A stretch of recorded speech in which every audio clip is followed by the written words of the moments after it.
Një lajm I mirë kam pritur, pjesë për jush ndoshta e ka marrë vesh online. Këshilli I ministrave të jashtëm të vendeve të Bashkimit Evropian ka rekomanduar statusin e vendit kandidat për Shqipërinë. Praktikisht ka hequr çdo pengesë për vulosjen përfundimtare nga shefat e tyre, krerët e qeverive dhe vendeve në mbledhjen e të enjtes. Zotëri ambasador të vendeve anëtare të Bashkimit Evropian të pranishëm në këtë sallë, së pari dua t'ju falenderoj ju të gjithë vendet anëtare për këtë vendim të shumë pritur dhe ta përshëndes atë ngrohtësisht dhe nxehtësisht në emër të Bashkisë Tiranës, qytetarëve të Tiranës, të gjithë kujt në këtë sallë, jashtë kësaj salle, dhe gjithë qytetarëve shqiptar. Është fundi një rrugtimi pak më të gjatë se projekti i terminalit, një rrugtimi që nisi 5 vjet më parë me aplikimin nga Qeveria e Republikës së Shqipërisë për anëtarësimin e plotë të vendit në Bashkimin Evropian, por është fillimi I një rrugtimi tjetër.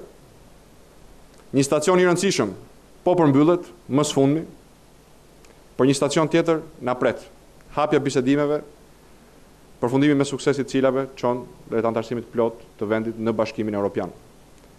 Megjithatë, dita sotme është një ditë fitore për europianistët, që përbëjnë shumicën dërmuese të qytetarëve të Tiranës dhe qytetarëve të gjithë Shqipërisë.